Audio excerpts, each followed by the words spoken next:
أعوذ بالله من الشيطان الرجيم بسم الله الرحمن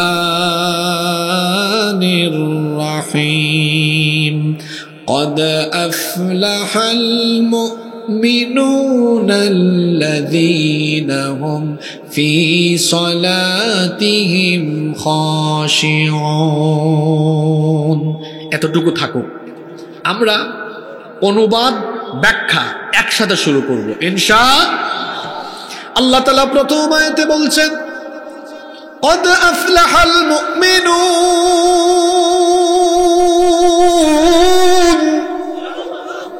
অবশ্যই সফল কাম হয়েছে মুমিনেরা। এই আয়াত বুঝে থাকলে সবাই বলেন তো অবশ্যই সফল কাম হয়েছে কারা? পৃথিবীতে বহু মানুষ আছে, সবাই সফল নয়, একমাত্র সফল হলো মুমিন। মুমিন ছাড়া বাদবাকি সবাই হলো ব্যর্থ, মুমিন ছাড়া বাদবাকি সবাই হলো ধ্বংস। কেবলমাত্র এক শ্রেণীর মানুষ হলো সফল, তাদের পরিচয় হলো, তাদের নাম,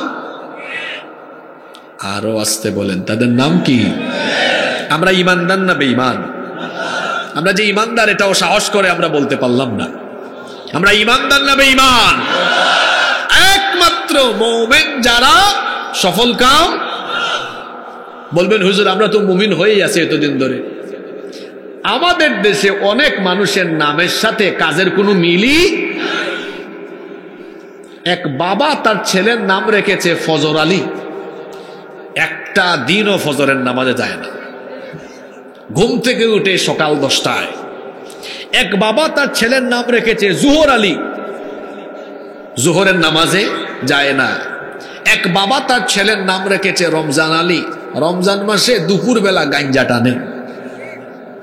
আরেকজনের নাম রেখেছে কুরবান আলী, কিপটা বেটা, টাকা পয়সা আছে, কুরবানি দেয় না। আরেকজনের নাম হলো ইমান আলী, কিন্তু কথায় কথায় বেঈমানি করে। এরকম ইমান আলী আছে না নাই? অনেকের নামই আছে আব্দুল মোমেন, নাম হলো আব্দুল মুমিন, কিন্তু সুযোগ পাইলে ইসলামের বিরুদ্ধে, আলেম ওলামাদের বিরুদ্ধে কথাবার্তা বলে। এমন মানুষ আপনাদের দেশে নাই? তাহলে ওই যে একটা সঙ্গীত আছে, নামের বড়াই করো না কো নাম দিয়ে কি হয়, নামের মাঝে পাবে না কো সবার, আছে না? নামের বড়াই করো না কো নাম দিয়ে কি হয়, নামের মাঝে পাবে না কো সবার পরিচয়। নামের বড়াই করো না কো নাম দিয়ে কি হয়, নামের মাঝে পাবে না কো সবার পরিচয়। কি বলেন, আছে না? হ্যাঁ, ওই যে হাতির জিলে হাতি নেই, এরকম একটা সঙ্গীত খুব সুন্দর লিখেছে, আমার এখন মনে পড়ছে না। তো এই সূরার প্রথম আয়াত শুনে আপনি ভাবিয়েন না হুজুর কমন ওয়াজ ধরেছে। কদ আফলাহাল মুমিনুন, আল্লাহ বলছেন অবশ্যই সফল কাম হয়েছে মুমিনরা, তার মানে আমরা সবাই সফল। আপনি মুমিন এটা মুখ দিয়ে ঘোষণা দিলে হবে না, এটা বাস্তবায়ন করে তারপরে দেখাতে হবে। কথাবার্তা বললেই হবে না, কাজের মাধ্যমে তার প্রমাণ দিতে। আমাদের দেশে হবে সেই ছেলে কবে কথায় না বড় হয়ে কাজে বড় হবে। শুধু কথায় বললেই হবে না, আপনার কাজে কর্মে বুঝাই দিতে হবে আপনি মুমিন। এখন কাজে কর্মে মুমিন হতে হলে কুরআন বুঝার একটা প্রক্রিয়া হলো, যে সূরা বা যে আয়াত যে প্রেক্ষাপটে নাজিল হয়েছে ওই প্রেক্ষাপট জানা। কদ আফলাহাল মুমিনুন, অবশ্যই সফল কাম হয়েছে কারা? এই আয়াত আল্লাহ কোন সময় নাজিল করে কোন সময় এই কথা বলতেছেন শোনেন, মনোযোগ আছে তো? সময়টা ছিল এইরকম, গোটা মক্কায় ঈমান আনলেই কাফিরের দল হিংস্র হায়নার মতো তাদের উপর ঝাঁপিয়ে পড়েছে। গর্ত খনন করে গর্তের ভেতরে ঢুকায়া নির্যাতন করেছে, কয়লা জ্বালিয়ে জ্বলন্ত কয়লার উপরে নিক্ষেপ করেছে, চাবুক পিটা করেছে, বেঁধে নির্মমভাবে প্রহার করেছে। সেই সময় চতুর্মুখী নির্যাতনে যখন মক্কার আকাশ বাতাস মুমিনদের আহাজারিতে প্রকম্পিত। মোমেনরা যখন শুধু মার খেয়ে চিৎকার করে, কাফেররা এই টাইমে বলতেছে তোরা ব্যাককল, তোরা ঈমান এনে আমাদের মতন নেতাদের সাথে তোরা দুশ্মনী করে আমাদেরকে বুড়ি আঙ্গুল দেখায়া দুনিয়ায়ও তোরা ক্ষতিগ্রস্ত হইলি, আর তোরা যে আমাদেরকে বলিস মৃত্যুর পরে আখিরাত আছে, ওইটা আসলে নাই, তোদের দুনিয়াও গেল আখিরাতও। এই কথা কাফিরদেরকে, এই কথা মোমেনদেরকে বলতেছে কারা? প্রাথমিক পর্যায়ে যারা ইসলাম কবুল করেছিলেন তাদের মধ্যে বেশিরভাগ মানুষ ছিলেন অত্যন্ত দরিদ্র মানুষ, গরিব মানুষ, অনেকেই ছিলেন দাস। এইরকম লোকেরা যখন ইসলাম কবুল করলো, এই দুর্বল লোকদের উপরে মক্কার কাফির নেতৃবৃন্দ জুলুম আর নির্যাতনের মাত্রা বাড়িয়ে দিল। তারা বলল, তোদের এত বড় সাহস, মক্কায় আমাদের নেতৃত্ব, আমাদের কর্তৃত্ব, আমাদের আদর্শের বিরুদ্ধে গিয়ে আব্দুল্লাহর এতিম ছেলে মুহাম্মদ, আমরা বলি সাল্লাল্লাহু আলাইহি ওয়াসাল্লামকে তোদের নেতা হিসাবে, আদর্শ হিসাবে, নবী হিসাবে গ্রহণ করে তোরা আমাদেরকে বৃদ্ধাঙ্গুলি দেখিয়েছিস, তোদের কোনো আকল জ্ঞান নাই, তোরা দুনিয়াতেও সফল হতে পারলি না, তোদের সবকিছু শেষ হয়ে গেল। এই কথা যখন কাফিররা মোমেনদেরকে বলছিল, আল্লাহ তাআলা ঠিক এই সময়ে এই সূরাটা নাজিল করলেন। আল্লাহ বললেন, হ্যাঁ কাফিরের দল শোনো, সাফল্য আর ক্ষতির তোমরা যে মানদণ্ড নির্ণয় করেছো সেটা ভুল। তোমরা মনে করেছো দুনিয়াতে বিরাট বাড়ি গাড়ি, টাকা পয়সা, ধন দৌলত, ক্ষমতার মালিক হতে পারা, এটাই হলো সাফল্য। কিন্তু তোমাদের কাছে এটা সাফল্য হলেও আমি আল্লাহর কাছে এটা সাফল্য নয়, বরং আমি আল্লাহর কাছে সাফল্যের সংজ্ঞা হলো ঈমান এনে আমার আর আমার রাসূলের পথে থাকবে যারা, সফলতার পথে, জান্নাতের পথে থাকবে তারা। সুবহানাল্লাহ। ওই সময় আল্লাহ তাআলা কাফিরদের এই দৃষ্টিভঙ্গিকে ভুল আখ্যা দিয়ে আল্লাহ তাআলা আয়াত নাজিল করলেন, কদ আফলাহাল মুমিনুন। কাফিরের দল, তোদের বাড়ি গাড়ি, তোদের বাড়ি বাহন, টাকা পয়সা, ক্ষমতা, এগুলো সফলতার মানদণ্ড নয়, ঈমান সফলতার মানদণ্ড। আমার ঈমানদাররা গরিব হোক, তাদের ভিটা মাটি কিছুই না থাকুক, ঈমান এনেছে যারা, দুনিয়া আখিরাতে সফল কাম হয়েছে তারা। আল্লাহু আকবার। তাহলে মোমেন কারা? মোমেন হলো তারা যারা দুনিয়াবি বৈষয়িক স্বার্থ, দুনিয়ার লোভ লালসাকে লাথি দিয়ে ডাস্টবিনে ফেলে দিয়ে যারা মুহাম্মাদুর রাসূলুল্লাহ সাল্লাল্লাহু আলাইহি ওয়াসাল্লামের মাধ্যমে আনিত এই জীবন বিধানকে গ্রহণ করে, যারা নবী করিম সাল্লাল্লাহু আলাইহি ওয়াসাল্লামকে তার জীবনের একমাত্র আদর্শ, একমাত্র নেতা, একমাত্র মডেল হিসাবে গ্রহণ করতে পেরেছে, মুহাম্মাদুর রাসূলুল্লাহ সাল্লাল্লাহু আলাইহি ওয়াসাল্লামকে জীবনের আদর্শ হিসাবে গ্রহণ করেছে যারা, মোমেন হলো। মিলান্ত বিষয় তো দিছেন এমন, আজকে তো সব কথা হবে আসমানের নিচে আর জমিনের উপরে। গত বছর দিছিলেন জান্নাত জাহান্নাম, বাইচা গেছেন। আজকে তো বিষয় দিছেন সাংঘাতিক। কেউ আবার জোর করে কারো গায়ে কথাবার্তা টেনে নিয়েন না। কথা বলবো তো বলবো। তা আপনি যে স্লোগান দেন, মাইক নিয়েই বলেন আমার আস্থার শেষ ঠিকানা আমার আদর্শ, আপনার একমাত্র আদর্শ মুহাম্মাদুর রাসূলুল্লাহ সাল্লাল্লাহু আলাইহি ওয়াসাল্লাম, এছাড়া দুনিয়ার কোন নেতা আর নেত্রী কোন মুমিনের আদর্শ হতে পারে না। আপনি এখনো মুমিন হতে পারেন ওই ফজর আলীর মতো। আপনি ফজর আলীর নাম ফজর আলী আসে না, আপনি নিজেকে বলেন মুমিন, আপনার নামও মুসলমানের, কিন্তু আপনি আস্থা, ভালোবাসা, আদর্শ বানিয়ে ফেলেছেন আরেকজনকে। না, একজন মুসলমান দুনিয়ার কোন মানুষকে তার আদর্শ হিসাবে গ্রহণ করবে না, বরং সে আদর্শ হিসাবে একজনকে গ্রহণ করবে, তিনি মুহাম্মাদুর রাসূলুল্লাহ সাল্লাল্লাহু আলাইহি ওয়াসাল্লাম। আচ্ছা আপনারা আমাকে বলেন তো, কেউ যদি লা ইলাহা ইল্লাল্লাহ এতটুকু বলে, সে কি ইমানদার হতে পারবে? বাকিটুকু লাগবে কিনা?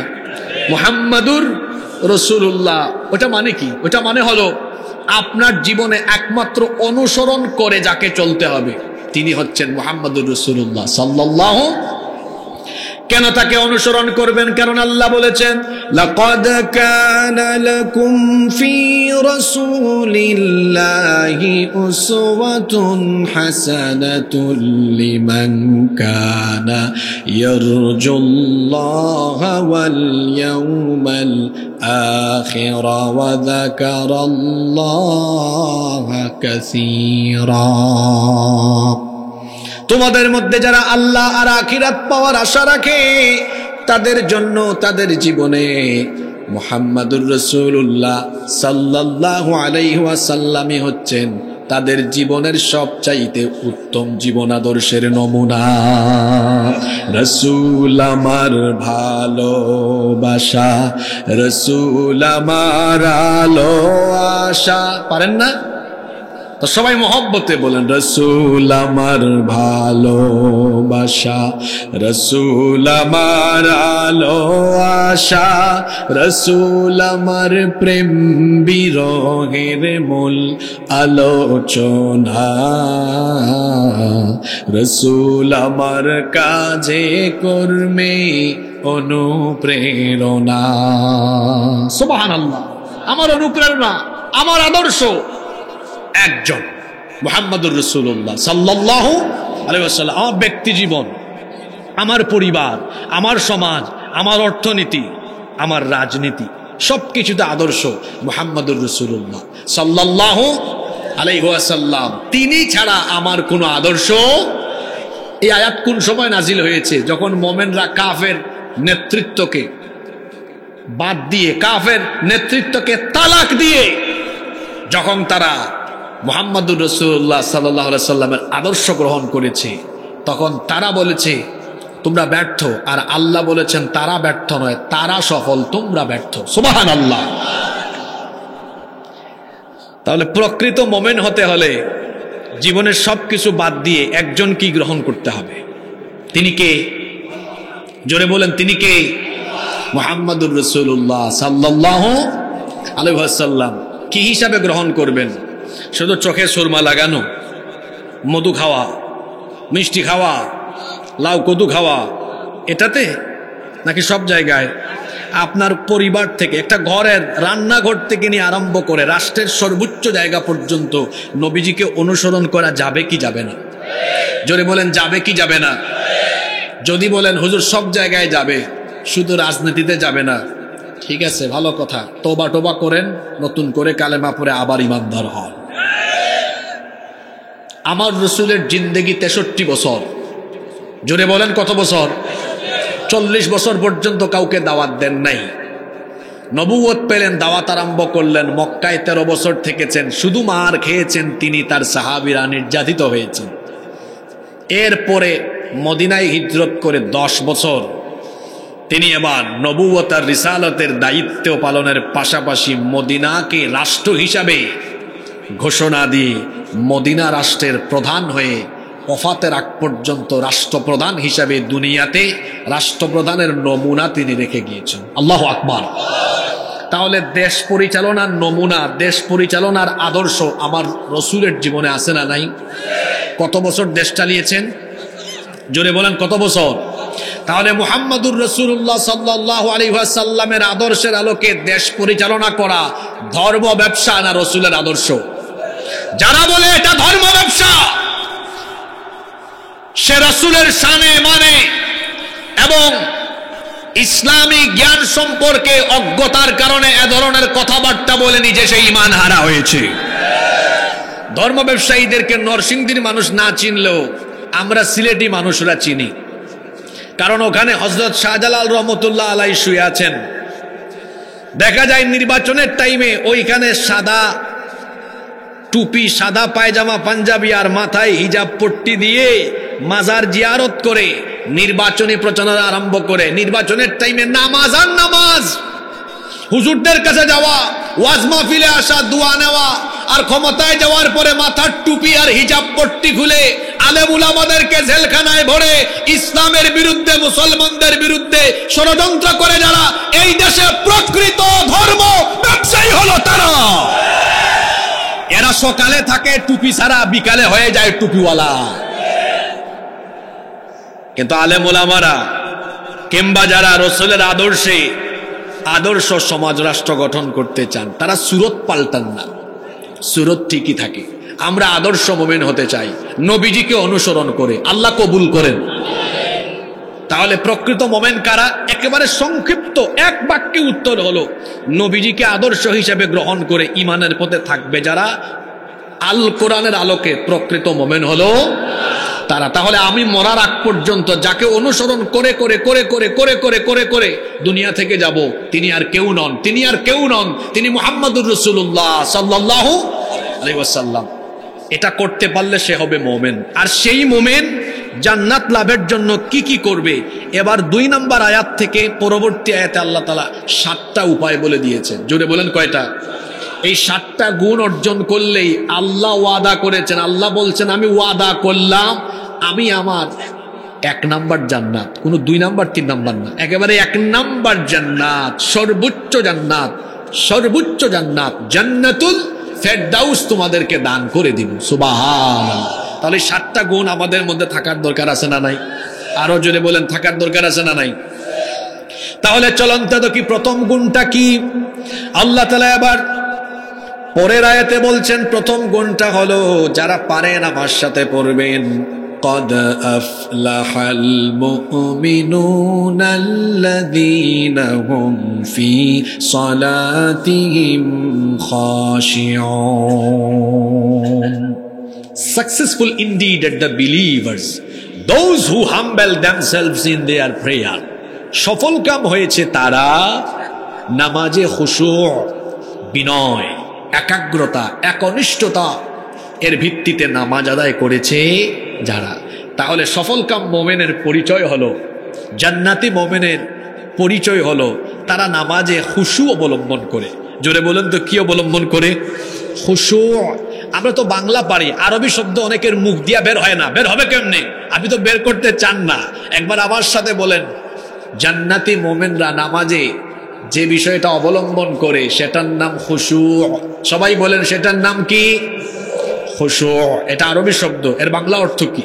এর বাংলা অর্থ হলো ভয়, ভীতি, বিনয়, ঝুঁকে পড়া, অবনত হওয়া ইত্যাদি অর্থে ব্যবহার হয়।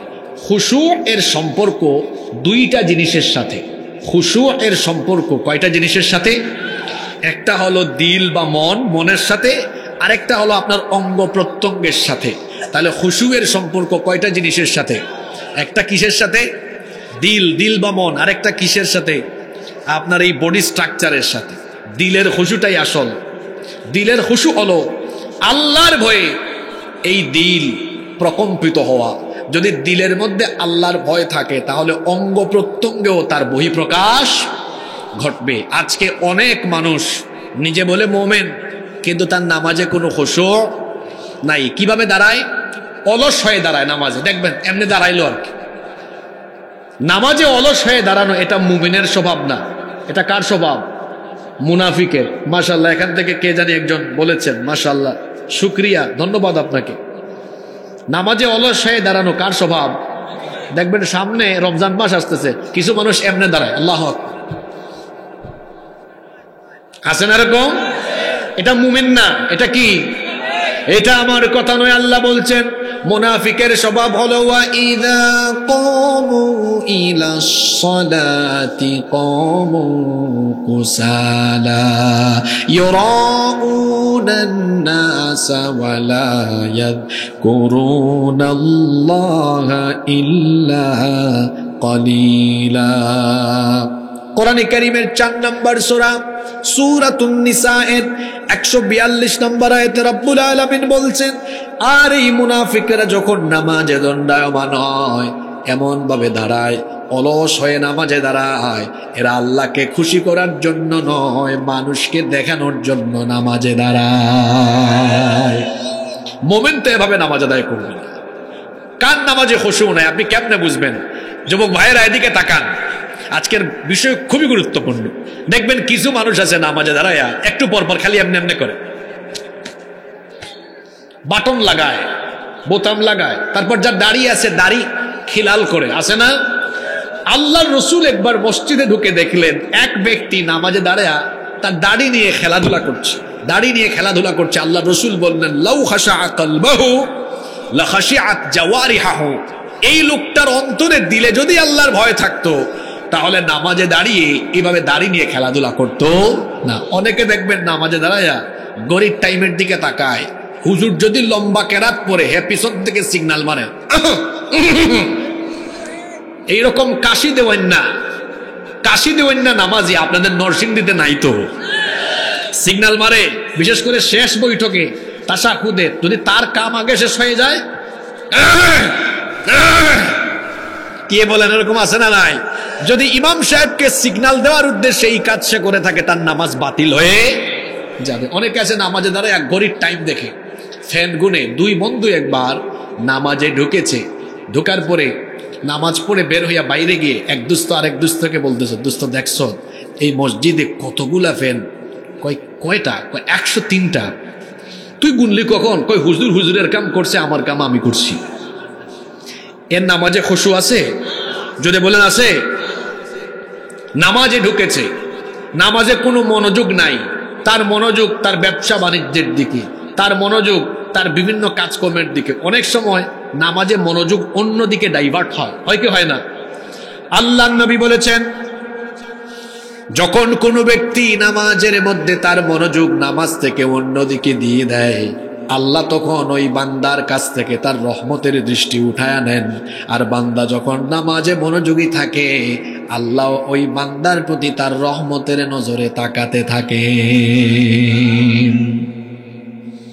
অনেকে নামাজে অমনোযোগী হয়। একবার এক বাজারের কেন্দ্রীয় মসজিদে এশার নামাজের পরে হুজুর মুসল্লিদেরকে বলতেছেন, সম্মানিত মুসল্লিবৃন্দ, আজকে নামাজ 3 রাকাত হইল না 4 রাকাত হইল সন্দেহ লাগতেছে। কেউ কোনো কথা কয় না। হঠাৎ করে এক মুসল্লি দাঁড়িয়ে বলে, হুজুর আমি 100% নিশ্চিত আপনার নামাজ আজকে 3 রাকাত হয়েছে। হুজুর বললেন, আপনি এত নিশ্চিত হলেন কিভাবে? ওই মুসল্লি বলছে, হুজুর এই বাজারে আমার 4টা দোকান আছে, আমি এশার নামাজে আসলে প্রতি রাকাতে আমার এক একটা দোকানের হিসাব কমপ্লিট করি, প্রতিদিন আমার 4টা দোকানের হিসাব শেষ হয়। আজকে কি হইল বুঝলাম না, 3টা দোকানের হিসাব করলাম, একটা দোকানের হিসাব বাকি আছে, আমি নিশ্চিত আপনার নামাজও 1 রাকাত বাকি আছে। আপনাদেরকে হাসানোর জন্য বলছি না। এই যে তার নামাজের মনোযোগ নামাজ থেকে অন্যদিকে চলে গেল, এই মুসল্লির নামাজে কি খুশু আছে? জোরে বলেন খুশু আছে? এখন বলতে পারেন, হুজুর নামাজে খুশু না থাকার কারণ কি? নামাজে খুশু না থাকার প্রধান কারণ হলো নামাজকে আমরা উপলব্ধি করতে পারি না, নামাজ আমরা বুঝি না। রাগ করবেন না, এখানে তো বেশিরভাগ মানুষই এমন থাকতে পারেন নামাজের তাকবীর থেকে নিয়ে সালাম ফেরানো পর্যন্ত নামাজে কি পড়ে কিছুই সে বুঝে না। যদি বুঝতো তাহলে নামাজে মনোযোগ অন্যদিকে যেত না। মনে রাখবেন, নামাজ শুধু রুকু সাজদা দেওয়ার মতো কোনো একটা ইবাদতের নাম না, বরং নামাজ হলো এমন একটি ইবাদত, বান্দা যখন নামাজে দাঁড়িয়ে যায় আমার আল্লাহ তখন ওই বান্দার সাথে কথা বলতে থাকে। এটা যদি আপনি বুঝতেন, উপলব্ধি করতে পারতেন, নামাজে মনোযোগ, আল্লাহর কসম নামাজে মনোযোগ অন্যদিকে যেত না। হাদিসে কুদসিতে আল্লাহ তাআলা বলেছেন, কাসসামতুস সালাতু বাইনি ওয়া বাইনা আবদি নিসফাইন। আল্লাহ তাআলা বলেছেন, আমি নামাজকে আমার আর আমার বান্দার মধ্যে 2 ভাগ করে দিয়েছি। নামাজের অর্ধেক হলো আমার আর অর্ধেক হলো আমার বান্দার। সুবহানাল্লাহ। অর্থাৎ নামাজে যখন আমার বান্দা দাঁড়ায় তখন আমি আল্লাহ তার সাথে কথা বলি। আপনি যখন বলেন আলহামদুলিল্লাহি রাব্বিল আলামিন, নামাজে দাঁড়িয়ে আমরা সূরাতুল ফাতিহার প্রথম আয়াত তেলাওয়াত করে আমরা প্রশংসা করি কার? আল্লাহ চুপ থাকেন না। প্রথম আয়াতে আপনি যখন আলহামদুলিল্লাহি রাব্বিল আলামিন বলেন, আপনি যখন বলেন বিশ্ব জাহানের জগৎ সমূহের প্রতিপালক সেই রবের আমি প্রশংসা করছি, আল্লাহ চুপ থাকেন না, তখন বলেন হামিদানি আব্দি, আমার দৌলতপুরের এই বান্দা নামাজে দাঁড়িয়ে আমার প্রশংসা করল। আপনি যখন দ্বিতীয় আয়াতে বলেন আর রহমানির রহিম, আল্লাহ আপনি রহমান, আপনি দয়াবান, আর রহিম আপনি হলেন মেহেরবান, আল্লাহ তখন বলেন তুমি আমার এমন এক গোলাম আসনা আলাইয়া আব্দি, তুমি নামাজে দাঁড়িয়ে আমার এখন গুণগান গাইলে। পরের আয়াত যখন আমরা বলি মালিক ইয়াউমিদ্দিন, আল্লাহ আপনি বিচার দিবসের মালিক, আল্লাহ তখন জবাব দেন মাজ্জাদানি আব্দি, আমার এই গোলাম নামাজে দাঁড়িয়ে আমার শ্রেষ্ঠত্ব বর্ণনা করলো। এইভাবে নামাজের শেষ পর্যন্ত আমার সাথে আপনার সাথে কথা বলেন কে? জোরে বলেন, কথা বলেন কে? আপনি এটা বুঝেন না, এই জন্য নামাজে মা বোনদের মনোযোগ রান্না বান্নায় যায়, সাদে কাপড় শুকাতে দিয়ে আসছে ওই দিকে মনোযোগ যায়, ব্যবসা বাণিজ্যে মনোযোগ যায়। নামাজ যারা বুঝে নামাজের বাইরে মনোযোগ। সাইয়েদনা আলী রাদিয়াল্লাহু আনহু একবার যুদ্ধের মধ্যে তার পা তীরবিদ্ধ হলো। ঘটনাটা শুনতেছেন? কষ্ট হচ্ছে নাকি?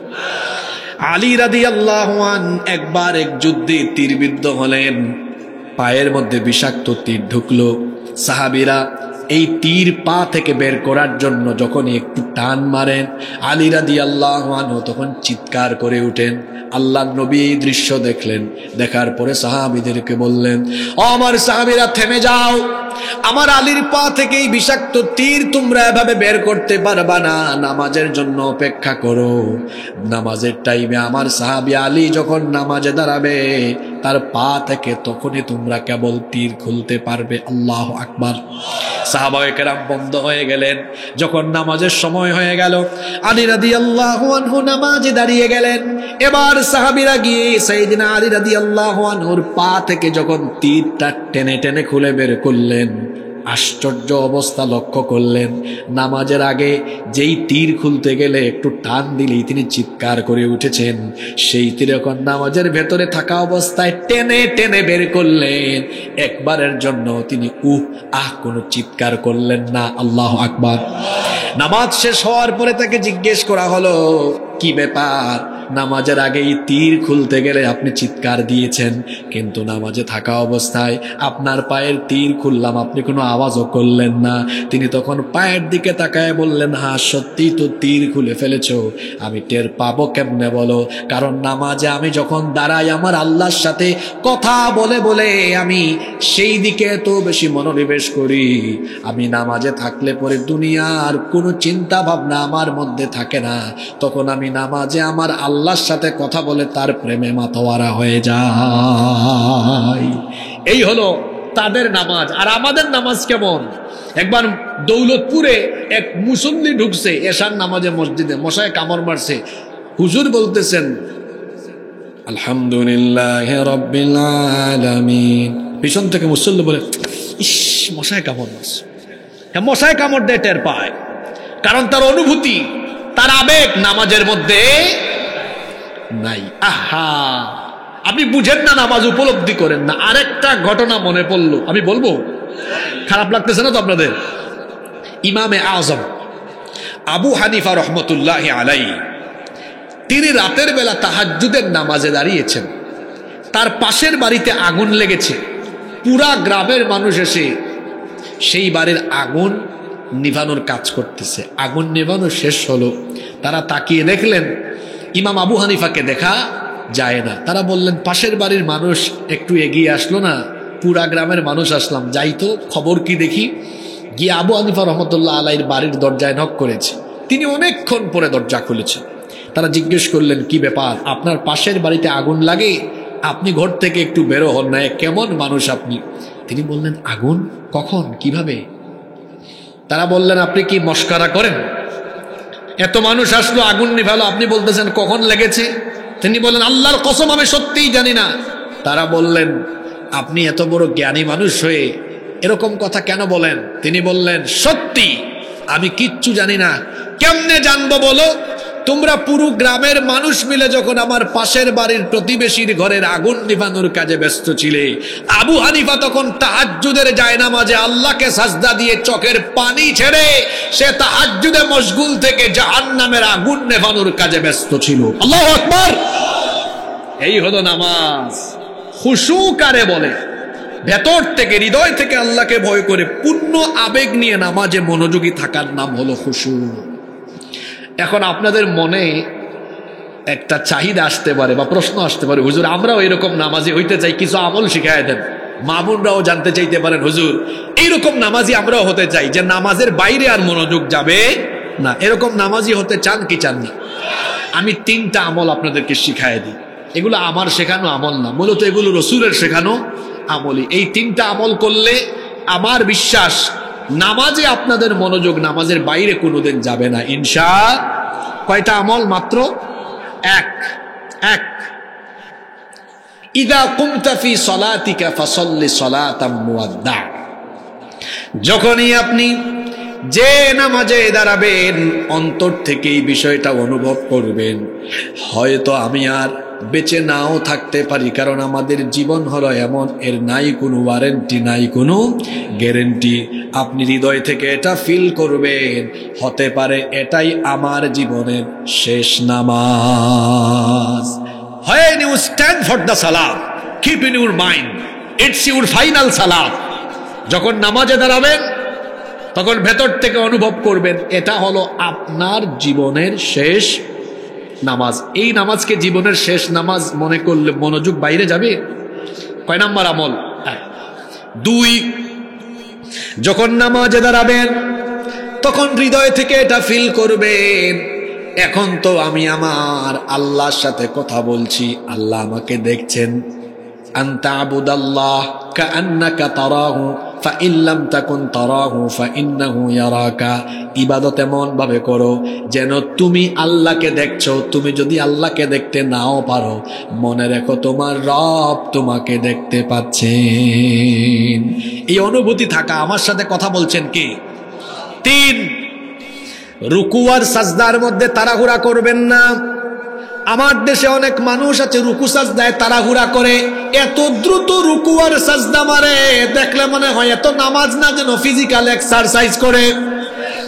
আল্লাহর নবী বললেন, আসওয়াউন নাসি সারিকা আল্লাযী ইয়াসরিকু মিন সালাতি। আল্লাহর রাসূল বললেন, সবচাইতে নিকৃষ্ট চোর হলো যে নামাজ চুরি করে। নিকৃষ্ট চোর কারা? নামাজের মধ্যে চুরি করে। সাহাবারা তখন বললেন, ওয়া কাইফা ইয়াসরিক সালাতাহু ইয়া রাসূলুল্লাহ। আমরা বলি সাল্লাল্লাহু আলাইহি ওয়াসাল্লাম, ওগো আল্লাহর নবী নামাজ আবার চুরি করে কেমনে? আল্লাহর নবী তখন বললেন, নামাজ চোর হলো তারা লা ইউতিম্মু রুকুআহা ওয়ালা সুজুদাহা ওয়ালা খুশুআহা। যারা নামাজের রুকু সাজদা ঠিকমতো আদায় করে না, যারা নামাজে বিনয়ী থাকে না, এরা হলো নামাজ চোর। এজন্য আপনাদেরকে অনুরোধ করব, নামাজে যখন রুকু দিবেন ধীরে স্থির ভাবে দিবেন। রুকুতে গিয়ে পিঠটা সোজা করে দেন, সুন্দর করে বলেন সুবহান রাব্বিয়াল আযীম, সুবহান রাব্বিয়াল আযীম, সুবহান রাব্বিয়াল আযীম। নামাজের রুকুতে গিয়ে তাসবিহ জপলেন কার? আস্তে বলবেন না, জোরে বলেন কার? রুকু থেকে দাঁড়াবেন। অনেকে আছে তাদিলে আর কান ঠিক মতো আদায় করে না, তাড়াহুড়া করে সামি আল্লাহু লিমান হামিদ, আল্লাহু আকবার। এত দ্রুত করবেন না। রুকু থেকে দাঁড়ানোর পরে তাদিলে আর কান সুন্দরভাবে আদায় করেন। এখানে আবার আল্লাহর হাম প্রশংসা করেন, রব্বানা লাকাল। সবাই বলেন রব্বানা লাকাল। এতটুকু বললে নামাজ হয়, অসুবিধা নাই, কিন্তু আরেকটু বাড়ায়া পড়ার চেষ্টা করবেন। হামদান কাসীরান তাইয়িবান মুবারাকান ফিহি। এক সাহাবী এটা নামাজে পড়েছিলেন, আল্লাহর নবী সালাম ফিরায়া বললেন, আজকে আমার পিছনে নামাজ আদায় করতে যে অতিরিক্ত কিছু কে পড়েছো? কেউ হাত তুলে না। যিনি পড়েছেন চিন্তা করলেন, আমি তো মনে মনে পড়লাম, নবীজি কেমনে টের পেলেন? তিনি ভয়ে ভয়ে হাত তুললেন, দাঁড়ালেন, বলেন আমি পড়েছি। আল্লাহর নবী বললেন, তুমি পড়েছো, তুমি হয়তো ভাবছো আমি জানলাম কেমনে, আমি নবী, আমি যা জানি তুমি তা জানো। শোনো, তুমি তো জানো না সাহাবী, তুমি যখন নামাজের রুকু থেকে দাঁড়িয়ে রব্বানা লাকাল হামদের পরে হামদান কাসীরান তাইয়িবান মুবারাকান ফিহি এতটুকু পর্যন্ত বৃদ্ধি করে যখন তুমি পড়লে, আমি নজর করে দেখলাম একজন দুইজন নয়, আল্লাহর রহমতের 33 জন ফেরেশতা প্রতিযোগিতা আরম্ভ করেছে, তারা কে তোমার আমল নামায় কত বেশি সওয়াব লিখবে। এই আমলটা আপনারা করবেন তো? তা আমার সাথে বলেন রব্বানা লাকাল হাম হামদান কাসীরান তাইয়িবান মুবারাকান ফিহি। এরপরে সাজদায় যখন যাবেন তাড়াহুড়া করবেন না, সুবহান রাব্বিয়াল আলা। এই আমলটা আমার দেশের অনেক মানুষ করে না। আল্লাহর নবী সাজদায় নিয়মিত একটা দোয়া পড়তেন, আল্লাহুম্মা গফিরলি যানবি কুল্লাহ।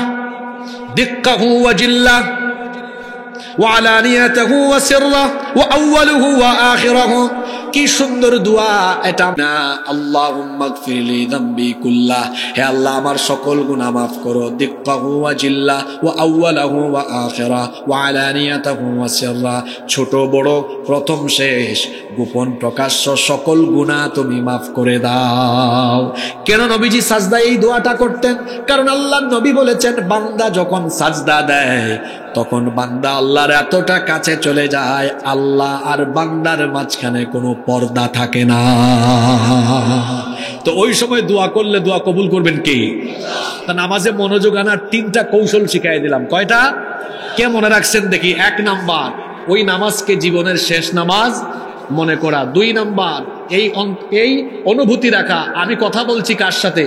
3, রুকু সাজদা ধীরে ধীরে আদায় করা।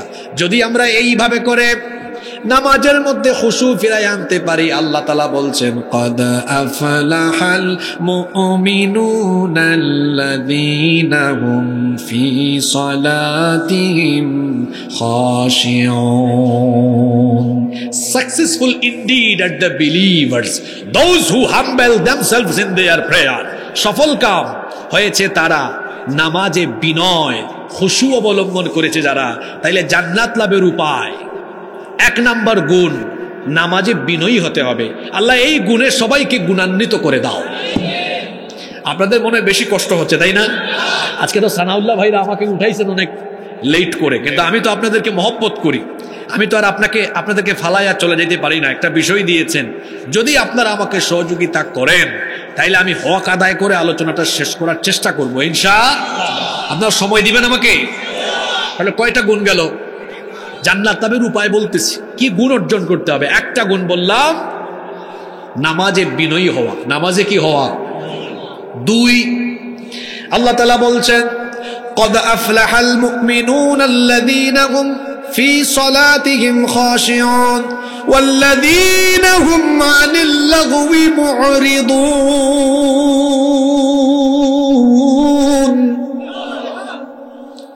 সফল কাম হয়েছে তারা অনর্থক, অহেতুক, অপ্রয়োজনীয়, অপ্রাসঙ্গিক কথাবার্তা এবং কাজ থেকে নিজেকে সেভ করে যারা। এটা একটা অন্যতম গুণ যেটা আমাদের অনেকের ভেতরে নাই। Successful indeed are the believers, those who avoid vain talk. সফল কাম তো তারা অনর্থক কথা এড়িয়ে চলে যারা। আমার দেশে অনর্থক কথা আর কাজ করার মানুষের কোনো অভাব। আমি তো বলি বাংলাদেশে পার্লামেন্ট আছে 2 জাতের। একটা হলো জাতীয়, যেটা ঢাকায় অবস্থিত ন্যাশনাল পার্লামেন্ট, আর আরেকটা পার্লামেন্ট হলো প্রত্যেক এলাকার চায়ের দোকান। সেখানে চায়ের দোকানদার থাকে স্পিকারের ভূমিকায়, আর চা খুরেরা থাকে সাংসদের ভূমিকায়। ওখানে বসে মানুষ চা খায় আর অনর্থক কথা বলে, অপ্রয়োজনীয় কাজ করে, সিনেমা দেখে, নাটক দেখে। এভাবেই তার অপ্রয়োজনীয় কথা আর কাজের মাধ্যমে তার সময়টা কাটায়। একজন মুমিন তো অনর্থক কাজ করে করে সময় কাটাতে পারে না।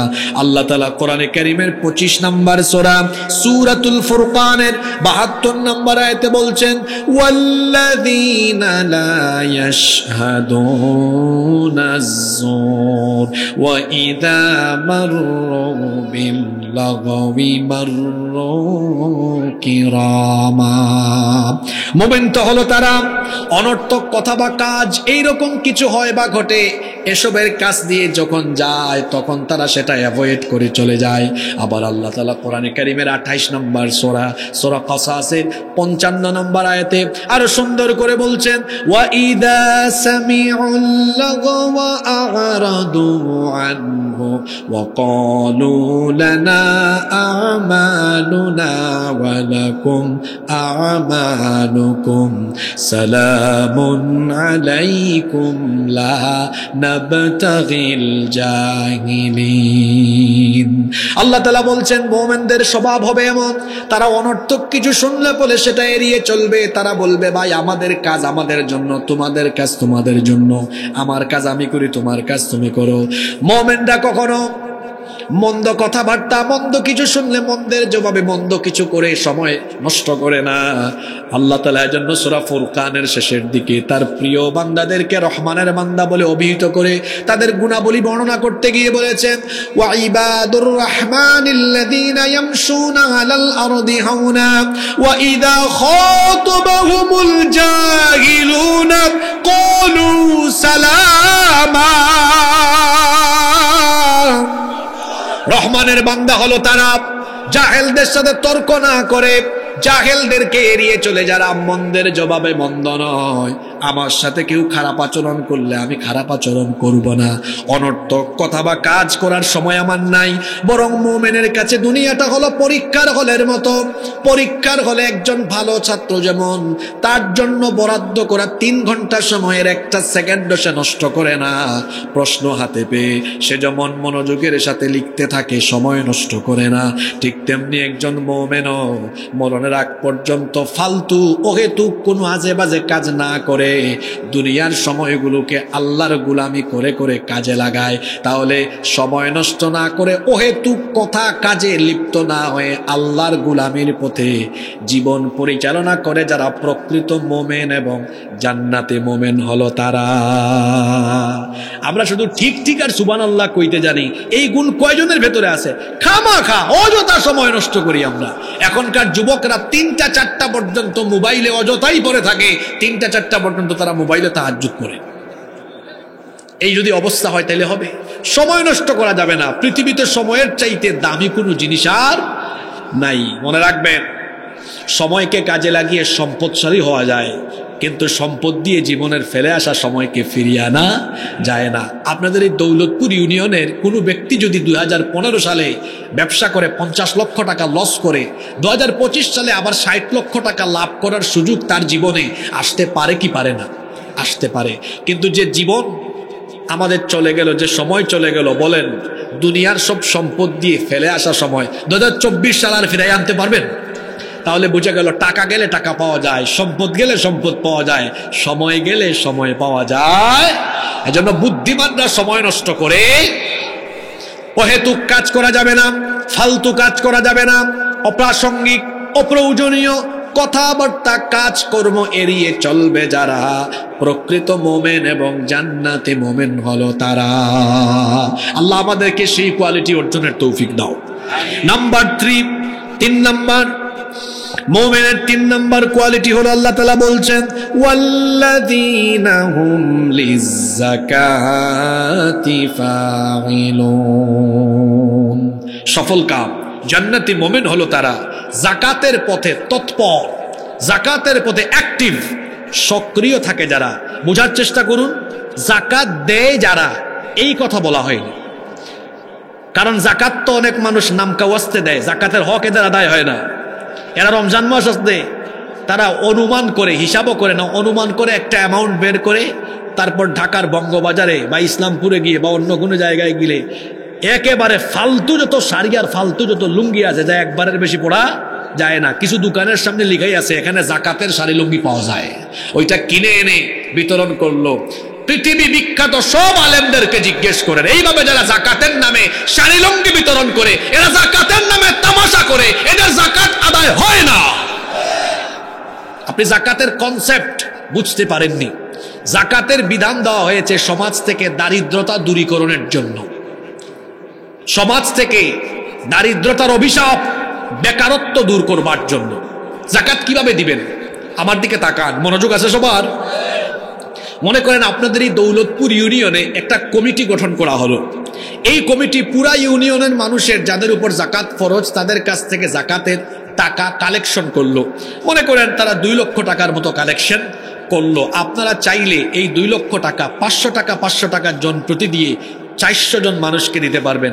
কিন্তু এই 400 জন মানুষ 500 টাকা পাইলে এদের কি গরিবী হালত চলে যাবে? গরিবই থাকবে।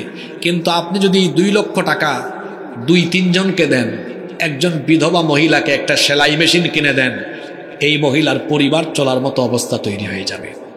আরেকজনকে একটা টমটম অটোরিকশা কিনে দেন, পরিবার চলে না, এখন পরিবার তার চলবে। আরেকজনকে আপনি ছোট একটা দোকান করে দেন, তার পরিবার চলবে। 2 লক্ষ টাকা 400 জনকে দিলে 400 জন গরিব থাকবে। 2 লক্ষ টাকা 3 জন বেকারকে, অভাবী মানুষকে দিলে 3টা পরিবার গরিবী হালত থেকে বের হয়ে যাবে। আল্লাহু আকবার। যাকাত দিতে হয় এইভাবে। আমার দেশের মানুষ যাকাতের কনসেপ্ট বুঝে না, জন্য বেশিরভাগই যাকাত আদায় করে, এদের যাকাত আদায় হয় না। যদি এই দেশটা ইসলামী সরকার থাকতো, এখানে ইসলামী রাষ্ট্র হতো, তাহলে ইনকাম ট্যাক্সের ফাইল যেমন আপনাদের জমা থাকে, যাকাত মন্ত্রণালয়ে, যাকাত মন্ত্রীর দফতরে এদেশের প্রত্যেক মুসলমানদের আয় ব্যয়ের হিসাব থাকতো। বছর শেষে চিঠি আসতো, আপনার যাকাত নিয়ে মন্ত্রণালয়ের অফিসে দৌড়ান, যাকাতের টাকা দিতেন। তখন দেখা যেত বাংলাদেশে সেন্ট্রালি যাকাতের টাকা যদি কালেক্ট করা হয়, মনে করেন 70 লক্ষ বেকারকে এই বছর 2 লক্ষ টাকা দেওয়া হলে 1 বছরে যাকাতের টাকা দিয়া 70 লক্ষ বেকার যুবককে তাদেরকে স্বাবলম্বী করা যাবে। সুবহানাল্লাহ। এইভাবে চালালে পরে আমি চ্যালেঞ্জ করে আজকে দৌলতপুর স্কুল থেকে বলে গেলাম, 10 বছর পরে বাংলাদেশে একজন গরিব মানুষ কেউ খুঁজেও বের করতে পারবে না। কিন্তু আমরা কি করেছি? আল্লাহর দেওয়া যাকাতের ফর্মুলা বাদ দিয়ে শয়তানের দেওয়া সুদের ফর্মুলা গ্রহণ করেছি। এই জন্য আমার জাতি মাথা উঁচু করে দাঁড়াতে পারে না। আপনারা দোয়া করেন এই দেশের দায়িত্ব যেন ইসলাম ওয়ালারা গ্রহণ করে। আল্লাহ যেন এই দেশটাকে ইসলাম ওয়ালাদের হাতে তুলে দেন। এই দেশের দরিদ্রতা থাকবে না, ক্ষুধা থাকবে না, এই দেশ থেকে দারিদ্রতা নির্মূল হবে ইনশাআল্লাহ। আমার দেশে চোর 2 জাতের চোর আছে, একটা হলো অভাবের আর একটা হলো স্বভাবের। এক ব্যক্তির ঘরে খাবার দাবার নাই, যাচ্ছে দৌলতপুরের রাস্তার পাশ দিয়ে, একটা সবজি ক্ষেতের পাশ দিয়ে, তার বউ বলছে ঘরের মধ্যে 2-3 দিন খাবার নাই, কিছু ফুলকপি, কিছু টমেটো, কিছু লাউ শাক লুঙ্গির মধ্যে ঢুকাইয়া চুরি করে নিয়ে চলে যাচ্ছে। এটা অভাবের চোর না স্বভাবের চোর? ঢাকায় সচিব, ডিসি, এসপি আরো বড় বড় দায়িত্বে আছে, সরকার তাকে বেতন দেয়, ভাতাও দেয়, সরকারি বাসভবন দিয়েছে, তাকে সরকারি কোয়ার্টার দিয়েছে থাকার জন্য, গাড়িও দিয়েছে। এই বেটা এত কিছু পাওয়ার পরেও ঘুষ ছাড়া একটা কামও করে না। তারপরে করমের খোঁচায় দুর্নীতি করে, চুরি করে। আপনারা কি তাকে অভাবের চোর বলবেন না স্বভাবের চোর বলবেন? আমার দেশে অভাবের চোর বেশি না স্বভাবের চোর বেশি? জেন জি এখানে আছে, আমি দেখতে পাচ্ছি, বিপ্লবীরা এখানে আছে, তরুণেরা, যুবকেরা এখানে আছে। ও আমার ভাইয়েরা, নতুন বাংলাদেশে আমরা যদি এই বাংলাদেশকে দুর্নীতি মুক্ত করতে চাই, ওই স্বভাবের চোরেরা যে সকল চেয়ারে বসে আছে, ওই চেয়ারগুলোতে বিকল্প হিসাবে কুরআনওয়ালা সৎ মানুষদেরকে বসায় দিতে হবে। চোরের দল পেট ভরে না। আলহাকুমুত তাকাসুর হাত্তা যুরতুমুল মাকাবির। আল্লাহ সূরা তাকাসুরে বলেছেন, প্রাচুর্য এদের মন ভরাতে পারে না। এর বাড়ি আছে নরসিংদীতে, আছে ঢাকায়, আরেকটা যদি বেগমপাড়ায় হইতো, যদি নিউ ইয়র্কে হইতো, নিউ ইয়র্কে আছে, তাও চুরি করে, চোরের চোর। তার পেট ভরে না। হাত্তা যুরতুমুল মাকাবির, এই অবস্থায় কবরে যায়। আর রাসূল কি বলেছেন? এই চোরের পেট ভরবেও না। ওয়ালাইয়ামলা ফাহু ইল্লা তুরাব, কবরের 3.5 হাত মাটি ছাড়া এর পেট দুনিয়ার কোনো কিছু দিয়ে ভরবে। এরকম চোর আমার দেশে আছে না নাই? সম্মানিত ভাইয়েরা, বলছিলাম যাকাতের কথা। যাকাতের কনসেপ্ট আমরা অনেকে বুঝি না। এই আয়াতে আল্লাহ বলছেন সফলকাম মোমেন তারা, যারা যাকাত আদায় শুধু করে না। বলা হয়েছে ওয়াল্লাযীনা হুম লিয-যাকাতি ফাইলুন, যাকাতের প্রতি অ্যাক্টিভ, কর্মতৎপর থাকে। মানে কি? মানে হলো তারা মনে করে যাকাত শুধুমাত্র নামকা অবস্থায় আদায় করলে হয় না, বরং যাকাতের মাধ্যমে আমার সম্পদের পবিত্রতা, জীবনের পবিত্রতা, আর আমার সমাজটাকেও আমি পবিত্র করব। কারণ আমার সমাজে অনেক দরিদ্র মানুষ আছে। মনে রাখবেন, দারিদ্রতা কখনো কখনো মানুষকে কুফরির দিকে ঠেলে দেয়। যখন একটা সমাজে দুর্ভিক্ষ থাকে, অভাব অনটন, দারিদ্রতা থাকে, ওই সমাজে তখন চুরি বাড়ে, ডাকাতি বাড়ে, ছিনতাই বাড়ে, রাহাজানি বাড়ে। এই জন্য ইসলাম এত সুন্দর ফর্মুলা দিয়েছে, আপনি শুধু পেট ভরে খাবেন আর আরেকজন গরিব থাকবে না, এমনটা হতে পারে না। যাকাতের ফর্মুলা আল্লাহ দিয়েছেন। আল্লাহ বলছেন সফল কাম মুমিন এবং জান্নাতে মুমিন হবে তারা, সে শুধু নিজে ভালো খাবে, নিজে ভালো থাকবে তা নয়, বরং যাকাতের এই ফর্মুলার মাধ্যমে নিজের সম্পদের পরিচ্ছন্নতা, সম্পদের পবিত্রতা, তার নিজের জীবনের পবিত্রতার পাশাপাশি গোটা সমাজকেও সে বিকশিত করবে। গোটা সমাজকে পবিত্র করার জন্য এই যাকাত ভিত্তিক সুন্দর একটা সমাজ গঠন করবে। সব কিছুকে পবিত্রকরণের কাজ তারা করবে। আল্লাহু আকবার। আর যে ব্যক্তি নিজেকে এভাবে পরিশুদ্ধ বানাবে, পবিত্র বানাবে, সেই ব্যক্তি সফল হবে। এজন্য আল্লাহ তাআলা বলছেন, ক্বাদ আফলাহা মান তাযাক্কা ওয়া যাকারা ইসমা রাব্বিহি ফাসাল্লা। অবশ্যই সে ব্যক্তি সফল হয়েছে যে ব্যক্তি নিজেকে পবিত্র করেছে, পরিচ্ছন্ন করেছে, পরিশুদ্ধ করেছে। আবার আল্লাহ তাআলা অন্য আয়াতে বলছেন, কোরআন কারীমের 91 নম্বর সূরা সূরাতুশ শামসের 9 নম্বর আয়াত থেকে আল্লাহ বলছেন, 9 এবং 10 দুইটা আয়াতে আল্লাহ বলেছেন, ক্বাদ আফলাহা মান যাক্কাহা ওয়া ক্বাদ খাবা মান দাসসাহা। অবশ্যই সফল কাম হয়েছে তারা নিজের জীবনকে পরিশুদ্ধ করেছে, যারা ব্যর্থ হয়েছে তারা নিজের জীবনটাকে পরিশুদ্ধ বানাতে পারেনি যারা। এজন্য আমরা 3 নাম্বার যে গুণ, সেটা হলো যাকাতের পথে অ্যাক্টিভ থেকে আমরা আমাদের নিজের জীবন এবং সমাজটাকে পবিত্রকরণের জন্য কাজ করব ইনশাআল্লাহ। এরপরে মুমিনদের 4 নাম্বার গুণাবলী আল্লাহ বলছেন, ওয়াল্লাযীনা হুম লিফুরুজিহিম হাফিযুন ইল্লা আলা আযওয়াজিহিম আও মা মালাকাত أيمانهم فإنهم غير ملومين فمن ابتغى وراء ذلك فأولئك هم العادون। আল্লাহ তাআলা বলছেন সফল কাম মুমিন হলো তারা লজ্জাস্থানের হেফাজত করে, যারা successful indeed at the believers, those who guard their modesty। সফল কাম মোমেন তো তারা নিজের লজ্জাস্থানের হেফাজত করে, যারা যুবক ভাইয়েরা আবি একটা মিসকিন যারা বিয়ে করে নাই, ব্যাচেলর আছে না ঘুমাই গেছে, কম নাকি সংখ্যা এদের? যুবক ভাইরা আছেন? ভালো করে শুনেন, সফল কাম মোমেন জান্নাত লাভের উপায় কেমন হবে, কেমনে আমরা কোন গুণ অর্জন করে জান্নাতি হব? আল্লাহ বললেন মুমিনের গুণাবলী হবে এমন, এই মুমিন লজ্জাস্থানের অপব্যবহার করবে না, বিবাহ বহির্ভূত কোনো হারাম রিলেশন করবে না। মহিলা প্যান্ডেলে থাকা স্কুল কলেজ ইউনিভার্সিটির বোনদেরকে বলবো, বয়ফ্রেন্ড বানায়া নিজের মা বাবার মুখে চুনকালি দেওয়ার অপচেষ্টা করবেন না। এখানেও আমি যুবকদেরকে, ছাত্রদেরকে বলবো, গার্লফ্রেন্ড বানানোর কোনো ধরনের আজেবাজে চিন্তা করবেন না। বিবাহ বহির্ভূত হারাম রিলেশন, এটা একজন ছাত্রের জীবনকে, একজন মানুষের জীবনকে, যৌবনকে, কেরিয়ারকে, সব কিছুকে নষ্ট করে দেয়। একজন মুমিনের এই গুণ হবে না, বরং একজন মুমিন সে তার লজ্জাস্থানের হেফাজত করবে। আল্লাহ সূরা মুমিনুনের মধ্যে, আল্লাহ সূরা নূরের মধ্যে নারী পুরুষকে একই রকম কথা বলেছেন, কুল্লিল মুমিনিনা ইয়াগুদ্দু মিন আবসারিহিম ওয়া ইয়াহফাযু ফুরুজাহুম। আর নারীদেরকে আল্লাহ বলেছেন, ওয়া কুল্লিল মুমিনাতি ইয়াগুদ্দুনা মিন আবসারিহিন্না ওয়া ইয়াহফাযনা ফুরুজাহুন্না। আল্লাহ বলেছেন, হে নবী, মুমিন পুরুষ আর মুমিন নারীদেরকে একই রকমের কথা বলেন, তারা যেন পরপুরুষ থেকে এবং পরনারী থেকে নিজেদের চক্ষুকে নিম্নগামী করে রাখে। হুকুমটা কার? এবং তারা যেন তাদের লজ্জাস্থানকে হেফাজত করে। লজ্জাস্থানকে হেফাজত করার, চরিত্রকে সুন্দর রাখার জন্য প্রথম যে প্রক্রিয়াটা অবলম্বনের কথা কোরআন বলেছে, সেটা হলো চক্ষুকে নিয়ন্ত্রণ করা।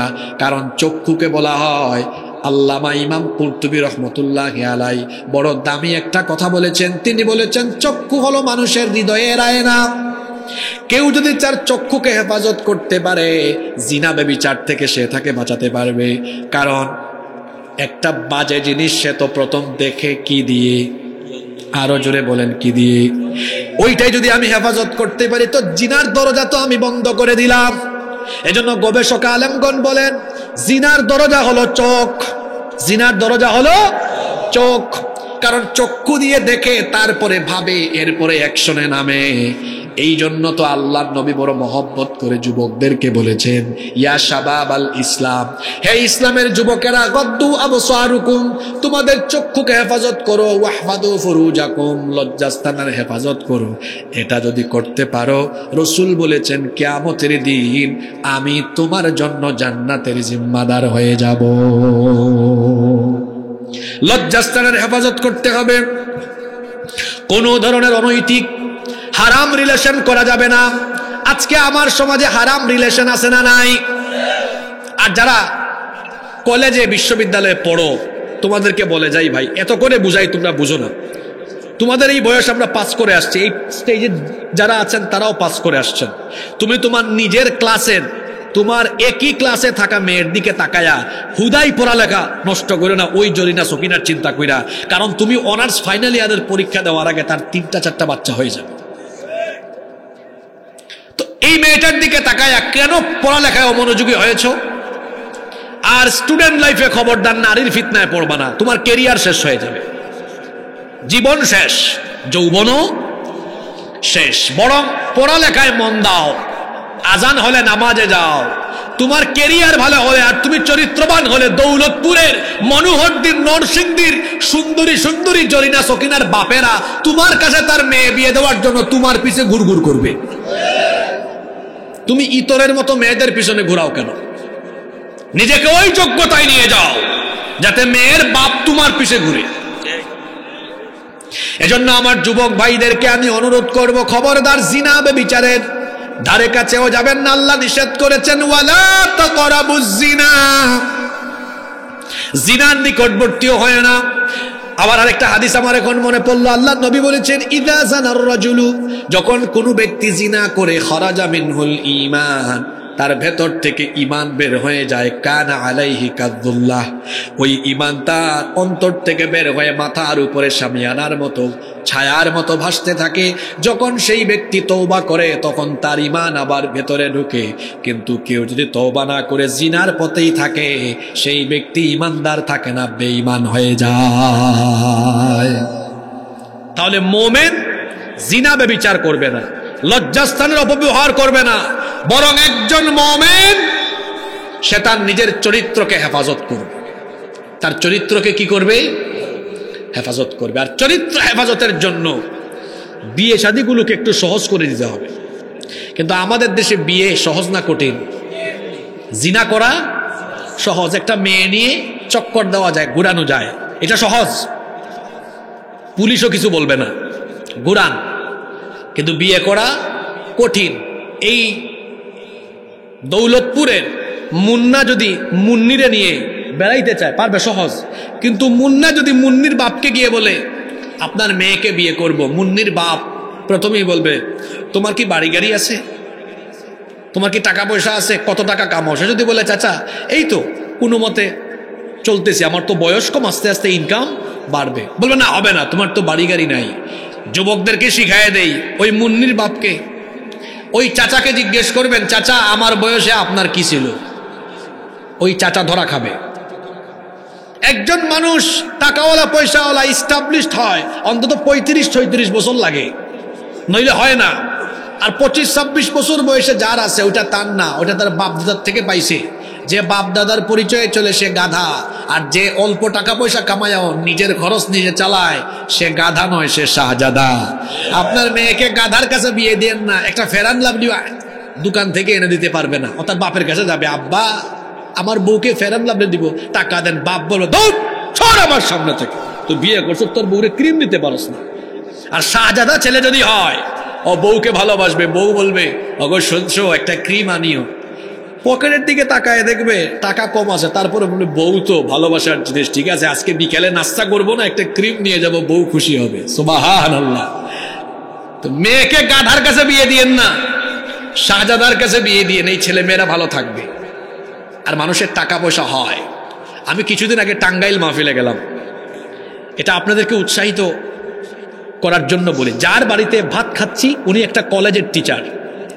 তিনি বললেন, হুজুর জানেন আমার মেয়ে আপনাদের সিলেটের শাহজালাল ইউনিভার্সিটিতে পড়াশোনা করেছে, শেষ করেছে। একটা ছেলে সেও 2-3 বছর আগে শাহজালাল ইউনিভার্সিটি থেকে পড়াশোনা শেষ করেছে। তো সেই ছেলেটা আমার মেয়েকে প্রস্তাব দিয়েছে একটা কলেজে, বেসরকারি কলেজ, একটা চাকরিতে মাত্র ঢুকছে, অল্প টাকা পায়, 14-15 হাজার টাকা। প্রস্তাব দিয়েছে, আমার মেয়ে তো রাজি, কিন্তু আমি রাজি না, আমি বুঝতেছি না কি করব, আপনার পরামর্শ চাইলাম। আমি বললাম স্যার, আমি ওনাকে স্যার বলে সম্বোধন করলাম, শুরু হয় নাই বা ইনকাম করছেন অল্প, কিন্তু আজকে কি আপনি না খাইয়া আছেন? এত সুন্দর বাড়ি আছে আপনার, আপনার ফ্যামিলিও সুন্দর, আপনার মেয়েটাকে, এটা শাহজাদা মার্কা ছেলে, বেকার না, দিয়ে দেন, দেখবেন এই ছেলেটা বিয়ে করার পরে আরো দায়িত্বশীল হবে। আর প্রত্যেকটা মানুষ রিজিক নিয়ে জন্মায়, আপনার মেয়ে না খায়া মরবে না।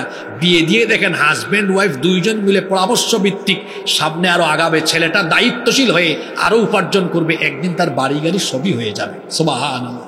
কারণ দুনিয়ার শ্রেষ্ঠ সম্পদ বাড়ি গাড়ি নয়, একজন দায়িত্বশীলা, একজন নেককার স্ত্রী পাওয়া। আল্লাহ রসুল বলেছেন এটা হলো দুনিয়ার শ্রেষ্ঠ সম্পদ, নারী হলো নেককার নারী দুনিয়ার শ্রেষ্ঠ সম্পদ। এজন্য রসুল বলেছেন মান রাযাকাহুল্লাহু ইমরাআতান সালিহাতান ফাকাদ আ'আনাহু আলা শাত্রি দীনি। আল্লাহ যেই ব্যক্তিকে দয়া করে নেককার একজন স্ত্রী দিয়েছেন, ওই ব্যক্তিকে আল্লাহ ইসলামের অর্ধেক নিয়ামত দিয়ে দিয়েছেন। আজকে যে সকালবেলা, এটা আমি একটা মিসকিন, তোমরা বুঝবা না, আমরা বিবাহিতরা বুঝবো, সকালবেলা আমার জামাটা রেডি করে কে দিল, আমাকে খাওয়াইয়া কে বের করলো, এই সকাল থেকে আমার পেছনে কে কাজ করলো? আমার বউ করলো। তাহলে একজন পুরুষের সফলতার পেছনে একজন নারীর অবদান আছে না নাই? হ্যাঁ, বিয়ে করলে মানুষ আরো দায়িত্বশীল হয়। এই যে জিনা ব্যভিচার বন্ধ করতে হলে আমাদের সমাজে বিয়েকে সহজ করে ফেলতে হবে, মোহরানা কমায় দেন, ছেলে মেয়েদের বিয়ের প্রক্রিয়া সহজ করেন। তাইলে ওই যে ওয়াল্লাযীনা হুম লিফুরুজিহিম হাফিজুনের কথা আল্লাহ বলেছেন যে জান্নাত লাভের উপায় হবে এমন, সফলকাম মুমিনের গুণাবলী হবে এমন, এরা লজ্জাস্থানের অপব্যবহার করবে না, জিনা ব্যভিচার করবে। আমাদের এই দৌলতপুর থেকে আমরা জিনা ব্যভিচারকে কবর দিব, বিবাহের প্রক্রিয়া সহজ করব, যৌতুক মুক্ত এবং নবীর তরিকায় একেবারে সুন্দরভাবে হালালভাবে, আমরা সুন্দরভাবে শরীয়ত সম্মত তরিকায়, রসুলের তরিকায় অল্প পয়সায় আমাদের এলাকায় বিয়ে চালু করে দিন ইনশাআল্লাহ। কষ্ট হচ্ছে বেশি, তাই না? এই তো শেষের দিকে চলে আসতেছি আমরা, মোনাজাত না করে চলে যাবেন নাকি? 3 দিনের মাহফিলে তো কষ্ট করলেন, মোনাজাত করে যাব আমরা ইনশাআল্লাহ। 4টা চলে গেছে, আর 3টা মাত্র। নাম্বার 5, জান্নাত লাভের উপায়, সফল কাম মুমিনের গুণ কি হবে? আল্লাহ তাআলা 5 নাম্বার আয়াতে, আল্লাহ তাআলা এবার 5 এবং 6 2টা গুণাবলী একটা আয়াতের ভেতরে বলে দিলেন। যারা পারেন আমার সাথে পড়েন, ওয়াল্লাযীনা হুম লিআমানাতিহিম ওয়া আহাদিহিম রাউন। সফল কাম মুমিন তো তারা, এরা জান্নাত লাভের জন্য কি করবে? জান্নাতে মুমিনদের গুণ হবে আমানতের খেয়ানত করবে না, ওয়াদা ভঙ্গ করবে। আমানতের খেয়ানত আর ওয়াদা খেলাফ করা এটা মুমিনের স্বভাব নয়, এটা হলো মুনাফিকের স্বভাব। এজন্য আল্লাহ নবী বলেছেন মুনাফিকের যে স্বভাব আছে তার মধ্যে এই স্বভাবগুলো মুনাফিকের। ইদা হাদ্দাসা কাযাবা, যখন সে কথা বলে মিথ্যা বলে। ওয়া ইদা ওয়াদা আখলাফা, যখন সে ওয়াদা করে ওয়াদা ভঙ্গ করে। ওয়া ইদা তুমিনা খানা, তার কাছে আমানত রাখা হলে আমানতের খেয়ানত করে। আমানতের খেয়ানত করা যাবে না। এখন প্রশ্ন হতে পারে, হুজুর আমানতটা কি রকমের হতে পারে? আমানত তো অনেক ধরনের হতে পারে। মনে করেন আপনি একটা প্রতিষ্ঠানে দায়িত্ব পালন করেন, এই দায়িত্ব আপনার কাছে আমানত। আপনি যদি দায়িত্ব সুচারুভাবে সুন্দরভাবে পালন না করেন, আমানতের খেয়ানত হয়ে যাবে। ঠিক তেমনি ভাবে এই যে মাহফিলে আমরা যারা দায়িত্ব পালন করছি এটাও আমানত। ঠিক তেমনি ভাবে জনগণের দায়িত্ব পালন করা, দেশে রাষ্ট্রে দায়িত্ব পালন করা, সেটাও আমানত। দায়িত্বে যদি অবহেলা করে, আপনি যদি কোথাও 2 নাম্বারই করেন, সেটা হয়ে যাবে আমানতের খেয়ানত। মুমিন কখনো আমানতের খেয়ানতকারী হবে না। আপনার কাছে কেউ টাকা পয়সা জমা রাখলো, আপনি সেই টাকা নিজের সম্পদ মনে করে ভোগ করে ফেললেন, এই রকম চোর আর ডাকাত সমাজে কম বেশি আছে না নাই? এটা হলো আমানতের খেয়ানত। মুমিন তো আমানতের খেয়ানতকারী হবে না। কেউ আপনার কাছে একটা কথা বললো ভাই এই কথাটা কাউকে বলবেন না, দেখা যায় সেও আরেকজনকে বলার পরে বলে আপনি এটা কাউরে বইলেন না, তাইলে বলেন তো কথার আমানত থাকলো না, খেয়ানত হয়ে গেল। ঠিক তেমনি ভাবে ওয়াদা করে ওয়াদা নষ্ট করা, ওয়াদা খেলাফ করা, এইটাও হলো মুনাফিকের আলামত। এটা মুমিনের গুণ নয়, বরং মুমিনের গুণ হলো ওয়াদা রক্ষা করা। আমাদের সমাজে ওয়াদা ভঙ্গকারী এমন বহু মানুষ আছে। আপনার কাছ থেকে 1000 টাকা ধার নিল, ওয়াদা করলো ভাই আগামী 2 জুমা পরে দিয়ে দিব। 2 জুমা গিয়ে 200 জুমা চলে যায়, তার আর দেখা মিলে না। এই ওয়াদার বরখেলাপ কেন করলেন ভাই? আপনি দিতে পারছেন না, ওনার কাছে যান, গিয়ে বলেন আমাকে আরো কিছু সময় দেন, দিয়ে দিব। ওয়াদা নষ্ট করবেন না, কারণ ওয়াদা খেলাফ করলে মোমেন থাকে না, কি হয়ে যায়? মুনাফিক হয়ে যায়। তাহলে সফল কাম মোমেন, জান্নাতি মোমেনের 5 এবং 6 নাম্বার গুণাবলী আমরা জানলাম। ওয়াল্লাযীনা হুম লিআমানাতিহিম ওয়া আহদিহিম রাউন, তারা আমানত এবং ওয়াদা রক্ষা করে। 7 এবং সর্বশেষ গুণাবলী হলো খুব গুরুত্বপূর্ণ, মন দিয়ে শুনেন, ওয়াল্লাযীনা হুম আলা সালাওয়াতিহিম ইউহাফিযুন, আর তারা তাদের নামাজ সমূহের হেফাজত করে। আচ্ছা, কারা কারা মনোযোগ দিয়ে শুনলেন দেখি? আল্লাহ গুণাবলী শুরু করার বেলায় প্রথম গুণ বলেছেন কি সম্পর্কে? নামাজ সম্পর্কে। আবার আল্লাহ শেষও করেছেন কি সম্পর্কে? প্রথমে ছিল নামাজের খুশুয়ের বিষয়, শেষে আল্লাহ বলেছেন নামাজের হেফাজত করা। তাহলে একজন মুমিনের জীবনের শুরু থেকে শেষ পর্যন্ত যে ইবাদতের সাথে সম্পর্ক থাকবে, সেই ইবাদতের নাম কি? নামাজ, সালাত। আশ্চর্যের কথা হলো, কেউ রাগ করবেন না, আমার দেশে মাহফিলে প্যান্ডেলের ভিতরে মানুষের জায়গা হয় না, কিন্তু দেখা যায় নামাজের টাইমে মসজিদে কোনো মুসল্লি পাওয়া যায় না। এটা বড় দুঃখজনক ব্যাপার। রাত 12টা 12:30 পর্যন্ত ওয়াজ শুনে কিন্তু ফজরের নামাজ আদায় করে না। ওয়াজ শোনা হলো নফল, কিন্তু 5 ওয়াক্ত নামাজ আদায় করা হলো ফরজ। আল্লাহর নবীর মসজিদ তিনি নির্মাণ করলেন এমন ভাবে, মসজিদে নববীর উপরে কোনো পাকা ছাদ কিংবা টিনের চালও ছিল না, খেজুর পাতার ছাউনি। দেখা যেত অত্যন্ত রোদের দিনে দেখা যেত রোদ ভেতরে ঢুকে মরুভূমির বালি অগ্নিতপ্ত হয়ে যেত। বৃষ্টির দিনে বৃষ্টি পড়তো, তারা সেখানে সাজদা দিলে পরে নাকে কপালে হাঁটুতে হাতে কাদা লেগে যেত। আহারে, আল্লাহর নবীর মসজিদ ছিল কাঁচা।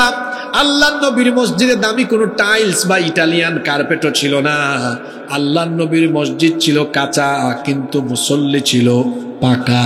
আর আমাদের এখন সব মসজিদ হয়ে গিয়েছে পাকা, কিন্তু দুঃখের ব্যাপার মুসল্লির অভাবে আমাদের মসজিদ থাকে ফাঁকা। জান্নাতি মুমিন বিষয় তো দিয়েছেন জান্নাত লাভের উপায়। জান্নাত লাভ করতে হলে প্রত্যেক মুমিনকে নামাজি হতে হবে। নামাজ ছাড়া জান্নাতে যাওয়ার আশাও করা যাবে। আর শয়তান একজন মুমিনকে জাহান্নামে নেওয়ার জন্য সবচাইতে যে বিষয়টি সম্পর্কে মুমিনকে এসে ধোঁকা দেয়, সেই বিষয়ের নাম হলো নামাজ। এই জন্য হাদিস শরীফে এসেছে শয়তান কোন সময় হাসে আর কোন সময় কাঁদে। হাদিসটা ভালো করে খেয়াল করেন। আল্লাহর নবী বলেছেন, যখন কোনো মুমিন আল্লাহ তাআলাকে সাজদা দেয়, শয়তান এই সাজদার দৃশ্য দেখার পরে ইনকাতা আনহু, শয়তান ওই ব্যক্তির সাথে সম্পর্ক ছিন্ন করে ওই ব্যক্তির কাছ থেকে দূরে চলে যায়। ফায়াবকি, ওই ব্যক্তির সাজদার দৃশ্য দেখে কাঁদে। তার মানে আপনি নামাজে গেলে শয়তান কাঁদে, আর আপনি নামাজে না গেলে শয়তান হাসে। কথা বুঝতে পারলে সবাই একটু পুরুষোচিত কণ্ঠে জবাব দেন তো দেখি, আমরা নামাজে গেলে শয়তান হাসে না কাঁদে? আরো জোরে বলেন। আর নামাজে না গেলে শয়তান।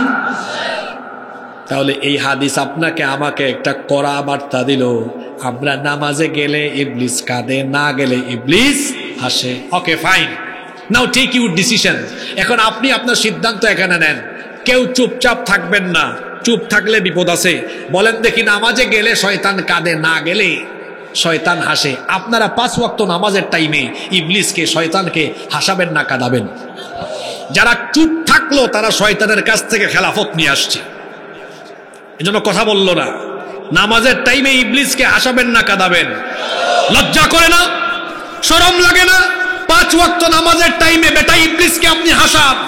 আমি নামাজে না গেলে ইবলিস খুশি হয়। এইভাবে ফজর, জোহর, আসর, মাগরিব 5 ওয়াক্ত নামাজ কাজা করে ইবলিসকে হাসিয়ে ইবলিসের গোলামি করতে আপনার কি খারাপ লাগে না? আপনার মগজে কি ইবলিস পেশাব করে দিয়েছে নাকি? এই হাদিস কি আপনার বিবেকের দুয়ারে গিয়ে করাঘাত করে না? কি জীবন গঠন করেছেন আপনি? হ্যাঁ, আপনার নামাজের খবর নাই, আপনার ফজর গিয়েছে কেমনে? আমার জাতীয় কবি, আমি তাকে বড় মহব্বত করি, কারণ এত সুন্দর লেখনী তিনি উপহার দিয়েছেন। পৃথিবীতে কোনো কবি এত সুন্দর লেখা উপহার দিতে পারে নাই। আমার জাতীয় কবি সমাজের বেনামাজি মানুষদের চরিত্র বড় সুন্দর করে কবিতার লাইনে তুলে ধরেছেন। তিনি বলছেন, ঘুমাইয়া কাজা করেছ ফজর, তখনও জাগনি যখন জোহর, হেলায় খেলায় কেটেছে আসর, মাগরিবেরই শুনে আযান, এখনো জামাতে হওরে শামিল, এখনো এর সাথে আছে স্থান, বাজিছে দামামা বাদরে মামা, শির উঁচু করে মুসলমান, দাওয়াত এসেছে নয়া জামানার, ভাঙা কেল্লায় উড়ে নিশান। 5 ওয়াক্ত নামাজ কেমনে যায় কবি এই কবিতায় বলেছেন। ঘুমাইয়া কাজা করেছ ফজর, ফজরের টাইমে ঘুমায়া থাকলেন। এই যে ঘুমায়া থাকলেন, নামাজে আসলেন না, খুশি হইল কি? শয়তান। নামাজে গেলে খুশি হইতো কি? লজ্জা করে না? শয়তানকে খুশি করে শয়তানের গুলামি করে দিন আরম্ভ করেন। আপনার পরিচয় আপনার নিজের বিবেককে জিজ্ঞেস করেন, নিজেকে বলেন, এই তুই যে ফজরের নামাজ পড়লি না, তুই তো আর আল্লাহর গুলাম না, তুই শয়তানের গুলাম। খারাপ লাগে না? নিজের সাথে কনভারসেশন করবেন, আত্মসমালোচনা করেন। ফজরের ক্ষণ গেল পরনি নামাজ, জোহরেও ডুবেছিলে নিয়ে শত কাজ।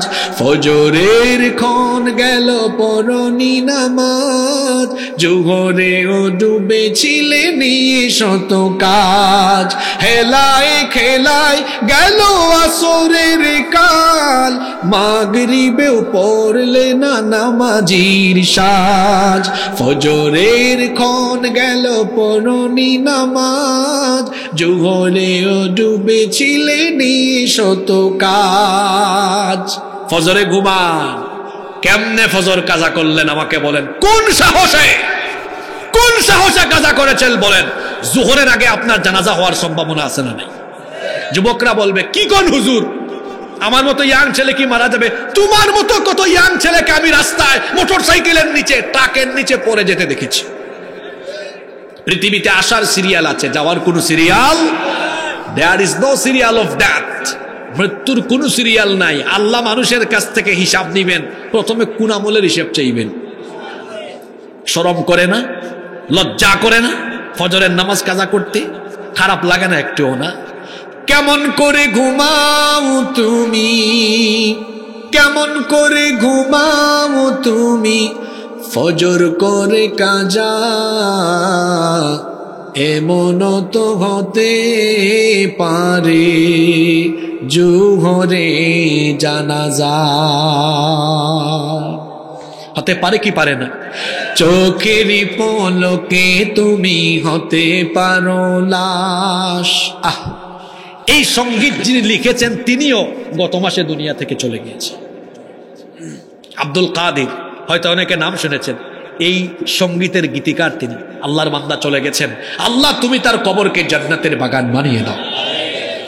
চোখেরই পলকে তুমি হতে পারো লাশ, চিরতরে বন্ধ হবে তোমার নিঃশ্বাস। চোখেরই পলকে তুমি হতে পারো লাশ, চিরতরে বন্ধ হবে তোমার নিঃশ্বাস। হবে এলান তোমারি নাম মসজিদের মাইকে, হবে এলান তোমারি নাম মসজিদের মাইকে।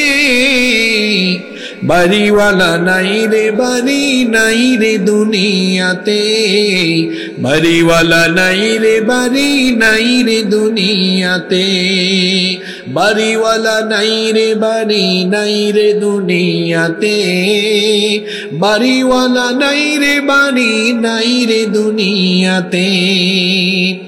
যাদের সাথে আপনার চলাফেরা, এরা কি করবে শোনেন। যাদের সাথে চলতে তুমি থাকতে দিবানিশি, জানাজায় শরীক হবে তোমার প্রতিবেশী। যাদের সাথে চলতে তুমি থাকতে দিবানিশি, জানাজায় শরীক হবে তোমার প্রতিবেশী। স্বজনেরা নিয়ে যাবে তোমাকে পালকিতে, বাড়িওয়ালা নাই রে বাড়ি নাই রে দুনিয়াতে, বাড়িওয়ালা নাই রে বাড়ি নাই রে দুনিয়াতে। বাড়ি থাকবে, বাড়িওয়ালা।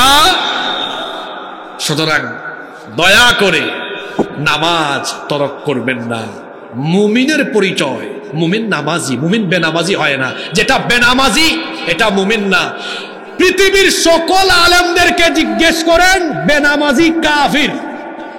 বেনামাজি যারা এই মাসালা জানেন না, যে কোনো আলেমকে জিজ্ঞেস করবেন, বেনামাজি মুসলমান নয়, বেনামাজি জান। পৃথিবীর যে কোনো আলেমকে জিজ্ঞেস করেন, এটা আমার ফতোয়া, আমি তো ফতোয়া দেওয়ার উপযুক্ত। বেনামাজি হলো কাফির, বেনামাজি কাফির। বাইনাল আবদি ওয়া বাইনাল কুফরি তারকুস সালাহ। আল্লাহর বান্দা আর কাফিরের মধ্যে পার্থক্য হলো নামাজ ছেড়ে দেওয়া। যে নামাজ আদায় করে না এটা মুসলমান না, এটা কাফির।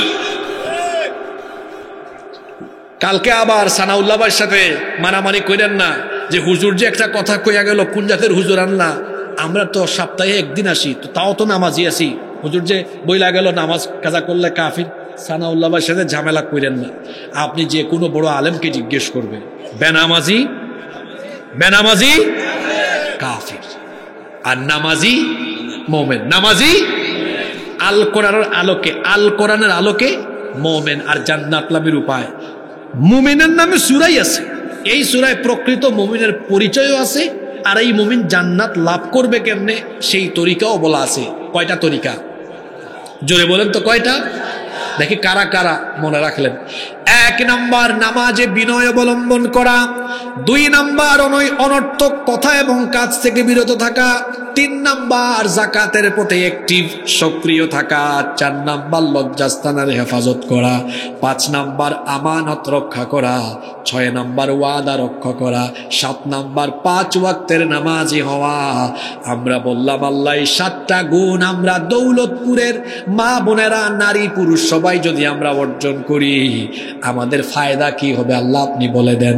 আল্লাহ বললেন তোমাদের ফায়দা হলো, পরের আয়াত থেকে আল্লাহ বলছেন, উলাইকা হুমুল ওয়ারিসুনাল্লাযীনা ইয়ারিসুনাল ফিরদাউসা হুম ফিহা খালিদুন। বাবা মারা গেলে ওই বাবার সন্তানরা যেমন তার বাবার সম্পদের ওয়ারিশ হয়ে যায়, এই 7টা গুণাবলী সম্পন্ন মুমিনরা মারা যাওয়ার পরেও ঠিক তেমনি ভাবে আল্লাহর জান্নাতুল ফেরদাউসের ওয়ারিশ হয়ে যায়। শেষ আজকের আলোচনা। তাহলে আমরা এই 7টা গুণ অর্জন করে জান্নাত লাভে আমরা এই 7টা কাজ করে করে জান্নাতের পথে আগাবো ইনশাআল্লাহ।